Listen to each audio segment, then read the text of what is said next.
जनता जब सत्ता प्रतिष्ठानों के शिखर पर बैठने वालों से इंसाफ का तकाजा करती है तो गदर क्यों मच जाता है? क्यों आक्रोश के धधकते अंगारों को सत्ता की शक्ति बौछारों से रोकने की कोशिश करती है? नमस्कार, मैं हूं आपके साथ शीरी। पब्लिक इंटरेस्ट में आज सबसे पहले न बनना चलो वाली क्रांतिकारी आवाज का परीक्षण करेंगे। वो आवाज जिसने बंग क्रांति का आगाज किया। मुद्दा बना Kolkata rape and murder case. दीदी के क्रोध और जनता के प्रतिशोध पर बारीक शोध से तैयार हुई ये रिपोर्ट आपको जरूर देखनी चाहिए।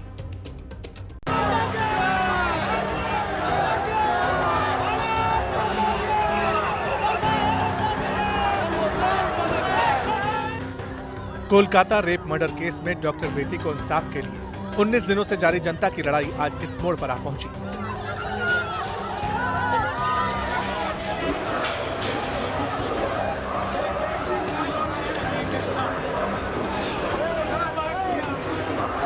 छात्रों का ना बनना मार्च रोकने के लिए सड़क पर तैनात पुलिस ने लाठियां भागनी शुरू की तो दीदी की फोर्स से लोहा लेने के लिए छात्रों के साथ पूरा भद्र समाज सड़क पर उतरा।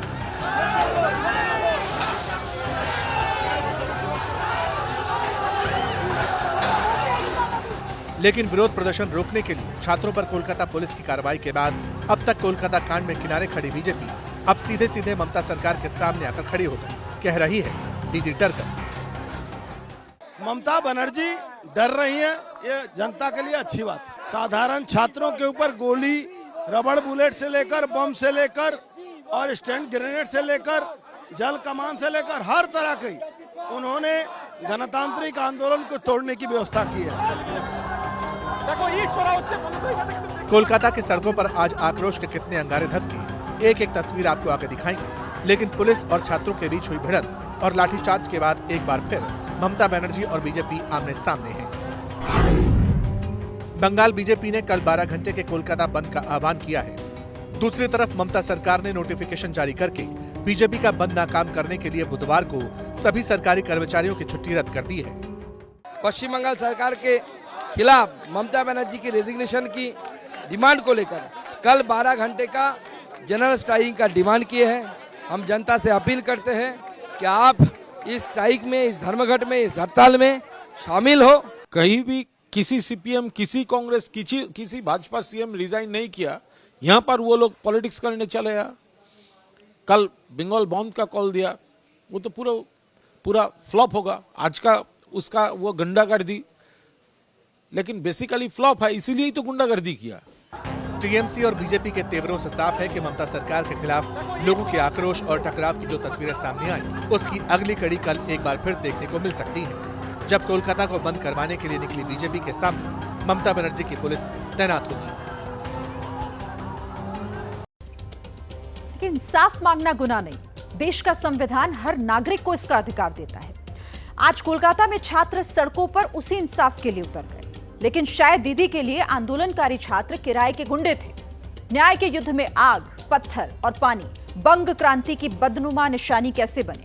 कैसे इंसाफ की आवाज पर सत्ता का गुरूर हावी हुआ? गवाही 10 तस्वीरें देंगी।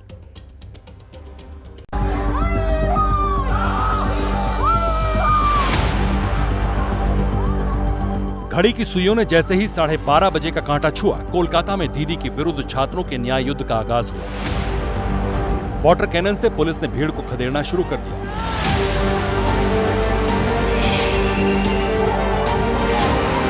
न्याय युद्ध घनघोर था, न बनना की तरफ बढ़ने का जोर था। पानी की बौछारें भीड़ को तितर बितर कर रही थी, लेकिन एक बुजुर्ग का जज्बा सत्ता प्रतिष्ठानों में बैठे हुक्मरानों को चैलेंज कर रहा था। बुजुर्ग के हाथों में तिरंगा था, बदन पर गेरुए वस्त्र थे और जहन में कोलकाता की बेटी के लिए इंसाफ की जिद। वाटर कैनन की तेज बौछारों से भी बुजुर्ग का हौसला नहीं डगमगाया। आंदोलन का पोस्टर बॉय बार बार दीदी सरकार को ललकार रहा था, बार बार इशारे कर रहा था कि तुम लोग हाथों में चूड़ियां पहन लो। न्याय युद्ध में आग, पत्थर, पानी और बंग क्रांति की निशानियां वक्त के साथ बढ़ रही थी। दोपहर 1 बजे हावड़ा से तोड़फोड़ और हंगामे की कलेजा कपाने वाली तस्वीरें आई। सवाल उठे, आंदोलनकारी छात्र हैं या किराए के गुंडे? दोपहर 1:20 पर आंदोलनकारियों पर लाठीचार्ज हुआ। भीड़ पर पुलिस ने इतनी लाठियां बरसाईं कि किसी का सिर फूटा, किसी का हाथ टूटा, लेकिन इंसाफ का जज्बा कम नहीं हुआ। प्रोटेस्ट का दूसरा एपिसेंटर संतरागाछी था। करीब 1:40 पर आंदोलनकारियों का आक्रोश बढ़ा। लाठी की मार के बाद फिर पानी की बौछार हुई। आक्रोश के अंगारों को पानी की बौछारें नहीं रोक पाई। पुलिस ने आंसू गैस के गोले दागे। भीड़ हांफने लगी, आंखें धुंधली हो गईं, लेकिन डॉक्टर बेटी के इंसाफ की आस जिंदा थी। बढ़ते वक्त के साथ गुस्से का गुबार बढ़ रहा था। घड़ी में करीब 3 बजे हावड़ा से हैरान करने वाली तस्वीर आई। पुलिस ने प्रदर्शनकारियों पर अब तक का सबसे घातक लाठीचार्ज किया। चीख पुकार, हाहाकार की गूंज नबन्ना तक गूंजी। पुलिस को ईंट का जवाब प्रदर्शनकारियों ने पत्थर से दिया। जो जवाब लगा उस पर क्रोध के ऐसे कोड़े बरसाए गए जिससे कई पुलिसकर्मी जख्मी हो गए। किसी का माथा फूटा, किसी का सिर टूटा। कभी पुलिस भीड़ को खदेड़ती तो कभी भीड़ पुलिस को। हावड़ा हो या संतरागाछी, सचिवालय की तरफ जाने वाले हर रास्ते पर दीदी ने लोहे की दीवारें बनवाई थी ताकि भीड़ को रोका जा सके। वक्त आगे बढ़ा। 3:30 बजे हावड़ा में लोहे की ग्रिल पर भीड़ का गुस्सा फूटा, लेकिन दीवार टूटी नहीं। पुलिस पर पत्थर चले। भीड़ इंसाफ की डगर पर थी। आंदोलन का रास्ता था, लेकिन आंदोलन से उभरने वाली दीदी ने आंदोलन के दमन की ठान रखी थी। पूछा जा रहा है, ये कैसा इंसाफ है? दीदी करें तो आंदोलन और पब्लिक करे तो तानाशाही।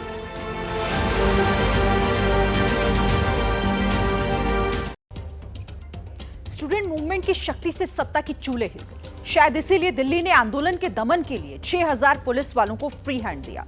प्रोटेस्ट में आज कोलकाता की सड़कें रणभूमि जैसी दिखाई दी। आंसू गैस के गोले, वाटर कैनन की बौछार और लाठियों की मार के बीच रिपोर्टिंग करना आसान नहीं होता। एबीपी न्यूज के जांबाज रिपोर्टर मनोज्ञा लोईवाल और वरुण जैन ने अपनी जिम्मेदारी इन कठिन परिस्थितियों में भी पूरी तरह निभाई। ग्राउंड जीरो से आप तक 2 जांबाज रिपोर्टर्स ने सच्ची और सटीक खबर आप तक कितनी कठिनाइयों में पहुंचाई है, ये रिपोर्ट देखिए।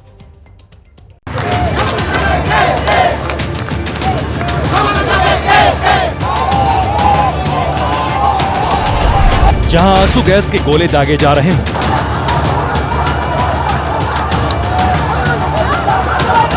जहां लाठी चार्ज हो रहा हो, जहां भीड़ बेकाबू हो,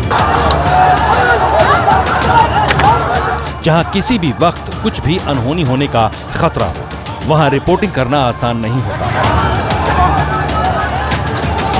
वहां जिम्मेदारी निभाने का ऐसा जुनून हर किसी में नहीं होता। पुलिस ने लाठी चार्ज करना शुरू कर दिया है, तो वहीं दूसरी ओर में कैमरा पर्सन सूरज पांडे एक और टीयर गैस वज्र व्हीकल, और ये व्हीकल के साथ साथ सूरज दा आपको मैं तस्वीरें दिखा रही हूँ किस तरह से पुलिस ने लाठी चार्ज करना शुरू कर दिया है। ये देखिए लाठी चार्ज, जितने प्रदर्शनकारी। ऐसे हालातों में हौसला अटल रखना आसान नहीं। आप धुआं भी देख रहे होंगे, साथ ही वाटर कैनन से लगातार पानी की बौछारें हो रही है। सैकड़ों की संख्या में हावड़ा ब्रिज के शुरुआती पॉइंट पर ही प्रदर्शनकारी इकट्ठे हो गए थे। हाथों में झंडे लिए बैरिकेड्स के ऊपर चढ़ गए थे। लगातार मांग कर रहे थे कि जो ममता बनर्जी है इस्तीफा दे। और उसके बाद जब प्रदर्शनकारियों ने बैरिकेड्स को तोड़ने की कोशिश की,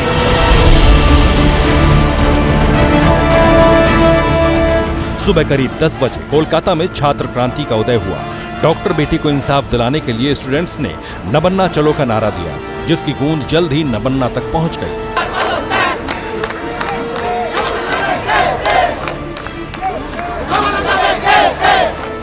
प्रदर्शनकारी हजारों की तादाद में आए थे। पुलिस तैयार थी। छात्र सचिवालय का घेराव करना चाहते थे, लेकिन रास्ते में कदम कदम पर पुलिस का कड़ा पहरा था। प्रदर्शनकारियों और पुलिस के बीच कई जगह झड़प हुई। पुलिस ने आंसू गैस के गोले छोड़े। प्रदर्शन के दौरान रिपोर्टिंग करना, एक एक घटना को देश तक पहुंचाना कितना कठिन है, इसका सबूत ये रहा। धीरे धीरे टीयर गैस शेल्स छोड़े जा रहे हैं, बड़े ही और धीरे ढंग से कि आपको यहाँ पर खड़े रहने की दिक्कत हो जाएगी। आंखों में जलन होने लगी है यहाँ पर।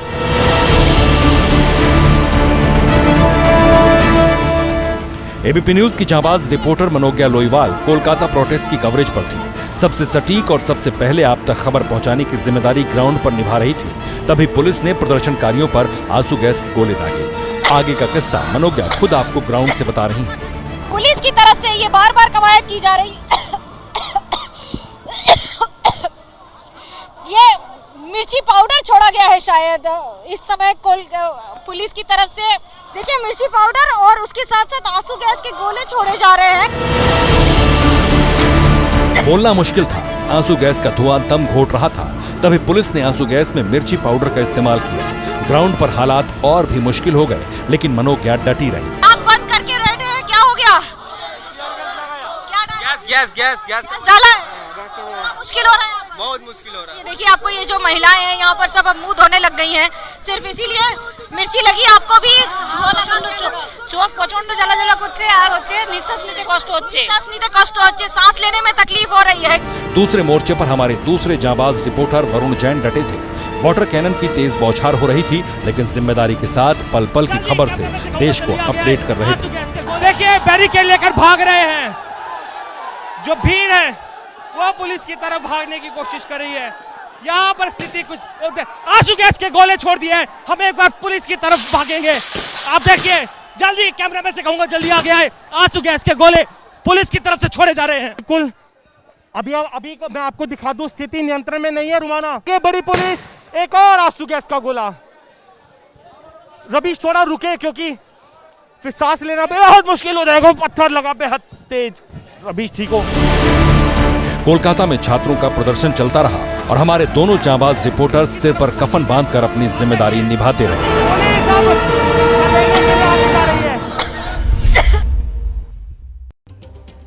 देखिए, दीदी को राजनीतिक चश्मे से आंदोलन में तानाशाही दिख सकती है, छात्रों की भीड़ में उन्हें गुंडे नजर आ सकते हैं, लेकिन मैं सीएम ममता बनर्जी से एक सवाल पूछना चाहती हूँ। किसान आंदोलन रोकना तानाशाही थी तो नबन्ना प्रोटेस्ट कुचलना क्या है? फिर आंदोलन से निकली एक नेता आंदोलन विरोधी कैसे हो सकती है?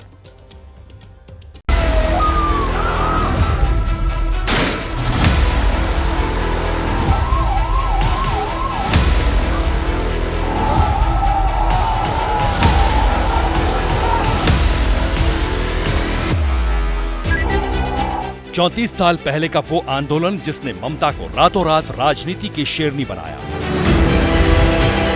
वो आंदोलन जिसने दीदी की राजनीति को क्षितिज पर पहुंचाया। तारीख 16 अगस्त साल 1990, जगह साउथ कोलकाता का हाजरा इलाका। अगस्त का उमस भरा महीना था। साउथ कोलकाता के हाजरा में ममता बनर्जी यूथ कांग्रेस के आंदोलन का नेतृत्व कर रही थी। उधर सीपीएम की democratic youth federation of India के वर्कर्स की अलग अलग मोर्चों पर ड्यूटी लगी थी। अचानक ममता पर हमले की खबर आई। दीदी सड़क पर गिरी थी। हमले का आरोप उस वक्त सीपीएम की यूथ विंग के सचिव रहे लालू लालम पर लगे। दीदी के सिर पर डंडे से हमला हुआ। 16 टांके आए। उस आंदोलन ने दीदी को बंगाल की शेरनी बना दिया।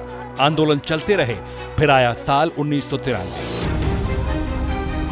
दीदी ने बंगाल के तत्कालीन सीएम ज्योति बसु के दफ्तर के सामने प्रदर्शन किया। तब पुलिस ने जबरन उन्हें राइटर्स बिल्डिंग से बाहर कर दिया। आंदोलन से निकली नेता ने मां, माटी और मानुष की विचारधारा पर चलकर साल 2011 में बंगाल में खड़ा लेफ्ट का 34 साल का राजनीतिक किला ध्वस्त कर दिया और दीदी सीएम बनी। ममता बनर्जी ईश्वरेर नामे शपथ करितेछि जे विधि द्वारा स्थापित भारतवर्षेर। दीदी के सत्ता संभालने के साल भर के भीतर 2012 में कोलकाता के पॉश इलाके पार्क स्ट्रीट में एक महिला के साथ चलती कार में सामूहिक बलात्कार की घटना ने पूरी दुनिया में सुर्खियां बटोरी। दीदी ने इसे सजाया हुआ मामला कहा तो खूब किरकिरी हुई। अक्टूबर 2020 में दीदी ने हाथरस रेप कांड पर आंदोलन की अगुवाई की थी। कोलकाता की सड़कों पर ममता ने मेगा मार्च निकाला। 2020 का किसान आंदोलन हो या फिर बीते जून महीने का, दीदी किसानों के साथ मंच साझा करती रही। केंद्र सरकार पर तानाशाही के इल्जाम लगाए। लिए एक सबसे ज्यादा एक खतरा का चीज है कि फार्मर्स को भी जितना भी हक है उसको छीन लिया है। अभी फार्मर्स कहाँ जाएंगे? आलू प्याज सब सेंट्रल गवर्नमेंट हाथ में ले लिया। खेती का धान भी लूट के लेके चला जाएंगे। बीजेपी क्यों ऐसा कर रहा है? बीजेपी देश को क्यों नहीं देख रहा है? किसान आंदोलन रोकना तानाशाही थी तो नबन्ना प्रोटेस्ट को कुचलना क्या है? आंदोलन से निकली नेता अगर सत्ता के गुरूर में आंदोलन को दबाएं तो फिर ये तानाशाही है या फिर कुछ और। यूपी के बहराइच लेकर चलती हूं। देखिए, पिछले 1.5 महीने से बहराइच आदमखोर आतंक से कांप रहा है। 9 मासूम आदमखोर भेड़िए का शिकार हो चुके हैं। कोई नहीं जानता अगला नंबर किसका होगा और आदमखोर शहरों का रुख किसकी गलती की वजह से कर रहे हैं। सिस्टम आदमखोर आतंक के अंत के लिए क्या कर रहा है? पब्लिक इंटरेस्ट में अब ये रिपोर्ट देखिए।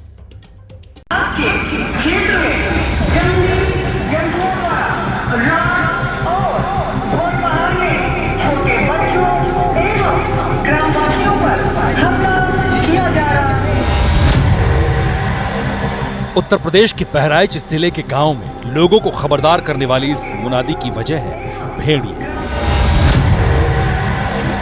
करीब 1.5 महीने से बहराइच के महसी तहसील के गांव में लोग भेड़िए के खौफ के साथ जी रहे हैं।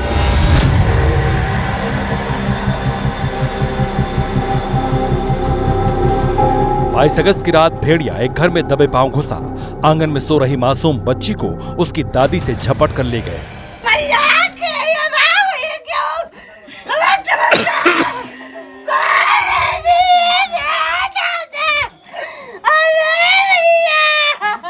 रात में ये बड़े नान भैया छीन ली रे, हम गोड़ पकड़ ले आते से मोड़ पकड़ ली रे, हत्ता बड़ा रहा वैसे उठाए लेगा।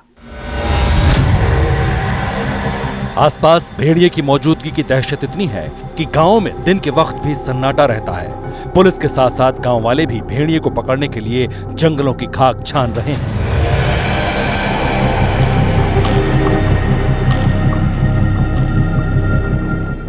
भेड़िए के आतंक के चलते लोग रात भर अपने गांव की पहरेदारी करने लगे। क्षेत्रवासियों को तो हम यही संदेश दे रहे हैं और हर गांव में माइक भी बज रहे हैं कि जागते रहो, डरो मत, और जितने छोटे बच्चे हैं उनके घर के अंदर उनको सोने के लिए प्रेरित कर रहे हैं। बहराइच में लोग भेड़िए की मौजूदगी से खबरदार हो चुके हैं, लेकिन बागपत और बस्ती में लोगों के डर की वजह भेड़िया नहीं बल्कि तेंदुआ है। देख भाई तालिब या सन्ना की दीवार पे है। बागपत में तेंदुए की ये तस्वीरें रमाला इलाके की बताई जा रही हैं, जहां रिहायशी इलाके में देर रात घूम रहे तेंदुए को एक शख्स ने अपने मोबाइल में कैद कर लिया। भाई ये तो आज या भाई ये आदमी को भी खाओगा, डांगरों को भी खाओगा। ये जान लग रहा उस चपट से के पेड्डे के नीचे आ लिया देख रहा। बहराइच और बस्ती में मासूमों को शिकार बना रहे आदमखोर भेड़िए और तेंदुए तो देर सवेर पकड़ ही लिए जाएंगे। फॉरेस्ट डिपार्टमेंट इस पर काम भी कर रहा है, लेकिन समाज में इंसान की शक्ल में घूम रहे भेड़ियों को कौन पकड़ेगा, जो एक के बाद एक बेटियों को अपना निशाना बना रहे हैं। बदलापुर की हैवानियत के बाद महाराष्ट्र में 2 बेटियां दरिंदगी का शिकार बन गई। सवाल है, दरिंदगी की ऐसी इबारतें कब तक लिखी जाएंगी, कब महापाप की स्याही सूखेगी और कब बेटियां ये कह सकेंगी कि हम आजाद हैं।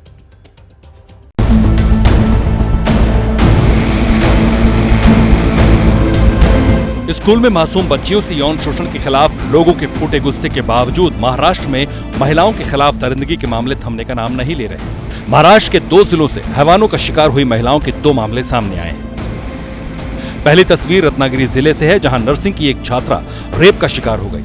आरोपी ने घर लौट रही नर्सिंग स्टूडेंट को अगवा किया, उसके साथ रेप किया और फिर गंभीर हालत में पीड़ित छात्रा को सुनसान इलाके में फेंक कर फरार हो गया। दूसरी तस्वीर पुणे से सामने आई, जहां एक महिला की लाश बरामद हुई। पानी में तैरती महिला के शव से सिर, दोनों हाथ और पैर कटे हुए थे। इसी के चलते अब तक शिनाख्त नहीं हो पाई।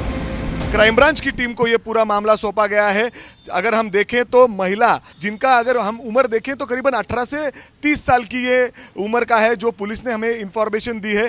कुछ घातपात का है। जब देखा जाए तो किसी ने मर्डर करके ये लेडीज की जो बॉडी है, ये मुड़ा मुठा नदी है जो बहती है पुणे से, उसमें फेंक दी है। अगर हम देखें तो एविडेंस मिटाने की कोशिश किसी से की गई है, किसने ये किया है। और हम देखें तो ये लेडीज, इनकी जो पहचान है वो भी अभी तक पता नहीं चली है। वहीं रत्नागिरी में नर्सिंग स्टूडेंट से हुई हैवानियत के बाद एक बार फिर लोगों का गुस्सा नजर आने लगा है। नर्सिंग स्टूडेंट से रेप के मामले में रत्नागिरी जिला अस्पताल की नर्सों ने हड़ताल का आह्वान किया है। पीड़ित छात्रा ने बताया है कि अस्पताल से घर लौटते वक्त एक ऑटो ड्राइवर ने नशीला पदार्थ मिला हुआ पानी पिलाकर उसे अगवा किया, सुनसान इलाके में ले जाकर पीड़ित से बलात्कार किया और बेहोशी की हालत में उसे ऑटो रिक्शा से फेंककर भाग गया। पुलिस अब सीसीटीवी फुटेज के आधार पर आरोपी ऑटो ड्राइवर की तलाश कर रही है, लेकिन एक के बाद एक सामने आ रहे मामलों ने महाराष्ट्र में महिला सुरक्षा को लेकर सवाल खड़े कर दिए हैं। दिल्ली से करीब 1800 किलोमीटर दूर आज ढाका में बहुत बड़ा डेवलपमेंट हुआ। हसीना सरकार ने जिस जमाते इस्लामी पर बैन लगाया था, जिस जमाते इस्लामी के हुक्म पर हिंदुओं पर अत्याचार हुआ, आज यूनुस निजाम ने उस जमात का मुंह मोतियों से भर दिया। कट्टरता की गर्त में डूबी जमात के यूनुस कैसे फैन बन गए और जमात को हिंदुओं से क्रूरता का क्या इनाम मिलने वाला है, देखिए।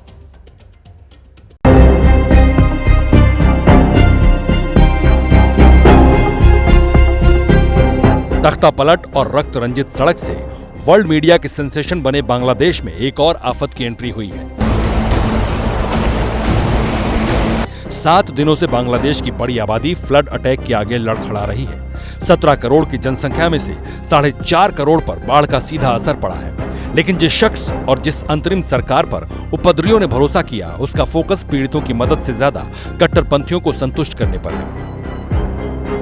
पहले बांग्लादेश के एक बाढ़ पीड़ित का बयान सुनिए, फिर बताएंगे आखिर मोहम्मद यूनुस की सरकार कौन सा कट्टर फरमान जारी करने वाली है। अगर ये राहत बचाव वाले पहले आ जाते तो फूलगाजी और परशुराम के इलाके में जो लोग मरे हैं वो जिंदा होते। बहुत से लोग यहाँ मारे गए। हम तो छत के तीसरे फ्लोर पर जाकर अल्लाह से रहम मांग रहे थे। आप समझ रहे हैं ना कि जब पानी दूसरे फ्लोर पर आ जाए तो मंजर कितना भयानक होता है। अब सुनिए वो खबर जो संकेत है कि पड़ोसी मुल्क एक बार फिर से कट्टरता की गर्त में गिरने को तैयार है। सूत्रों के मुताबिक किसी भी वक्त बांग्लादेश की यूनुस सरकार जमाते इस्लामी पर लगे बैन को हटाने का ऐलान कर सकती है। ये वही संगठन है जिसके कार्यकर्ताओं ने ढाका यूनिवर्सिटी के स्टूडेंट प्रोटेस्ट को हाईजैक कर लिया, जमकर हिंसा फैलाई और अब शेख हसीना देश छोड़कर चली गईं तो इसी संगठन के लोगों ने हिंदुओं को जमकर टारगेट किया। जमात को पाकिस्तान परस्त माना जाता है। 1 अगस्त को शेख हसीना ने जमाते इस्लामी और उसकी स्टूडेंट विंग इस्लामी छात्र शिविर को बैन किया था। लेकिन जब कट्टरपंथियों के रक्तपात के बाद सत्ता मिली तो एहसान कैसे नहीं चुकाया जाएगा। इतना ही नहीं, जमात और शिविर से लोगों ने जिस तरह 5 अगस्त के बाद हिंदुओं को टारगेट किया, उसके बाद भी जमात से बैन हटाना उत्पातियों को फ्री हैंड देने जैसा है। रुझान लगातार सामने आ रहे हैं। ये 2 वीडियो शेख हसीना की पार्टी अवामी लीग ने सोशल मीडिया पर जारी की। पहले वीडियो में जमात और छात्र शिविर के कार्यकर्ता बाढ़ प्रभावित इलाके में मदद कर रहे एक शख्स को इसलिए पीट रहे हैं क्योंकि वो शेख हसीना का समर्थक है। दूसरा वीडियो बारिशल का है, जहां खालिदा जिया की पार्टी बीएनपी के गुंडे एक टीचर को सरकारी कॉलेज में ही टॉर्चर कर रहे हैं। यानी जिन्हें लग रहा है कि मोहम्मद यूनुस के गद्दी संभालने के बाद हालात सुधर जाएंगे, वो शायद बहुत बड़ी गलतफहमी में है। सोच अगर बारूदी हो तो शांति के रास्ते बंद हो जाते हैं। वैसे भी जंग सिर्फ विनाश ही लेकर आती है। 2 साल से रूस यूक्रेन बैटलफील्ड में है। नया मोर्चा मिडिल ईस्ट में खुला है। जंग का बढ़ता हुआ दायरा भारत के लिए चिंता का विषय क्यों है? ओमान और ईरान के बीच हॉर्मुज बारूद की भेंट चढ़ा तो भारत में महंगाई का तूफान कैसे आ सकता है? जवाब इस रिपोर्ट में जानिए।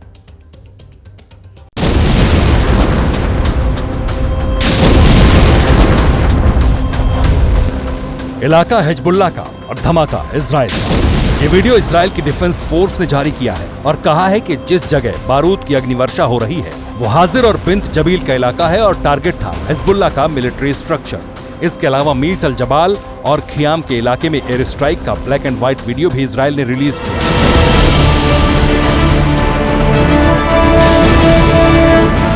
दावा किया है कि हिजबुल्लाह को बड़ा नुकसान हुआ है। दूसरी ओर यूक्रेन और रूस में भिड़ंत भयानक होती जा रही है। रूस ने कीव पर बड़ा अटैक किया है। जाहिर है कुर्स्क पर यूक्रेन के कब्जे के बाद रूसी सेना की जो फजीहत हो रही है ये उसी का इंतकाम है। लेकिन इंतकाम की आग में कहीं हमारा और आपका बटुआ तो नहीं जलने वाला, क्योंकि तेल रूट पर बहुत बड़ा संकट मंडरा रहा है। ईरान और इजराइल की जंग कब लेबनान से होर्मुज पहुंच जाए कोई नहीं जानता, और जंग भड़की तो सबसे बड़ा अंतर पैदा करेगी होर्मुज की खाड़ी।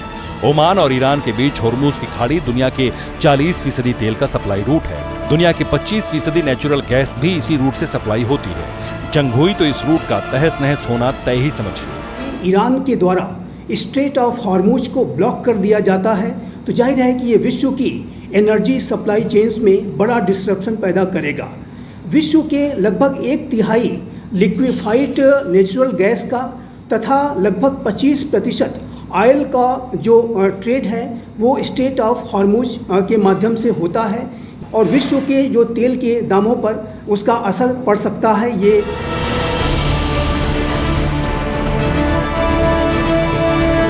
इस बीच इराक और ईरान बॉर्डर पर एक बड़ा कांड हो गया। कुर्दिस्तान रीजन में परवेज खान बॉर्डर के पास 26 अगस्त को 14 तेल टैंकर विस्फोट की वजह से नेस्तनाबूद हो गए। 8 से ज्यादा की मौत हो गई। धमाका कैसे हुआ, किसने किया, ये हमला था या हादसा, इसकी जांच चल रही है।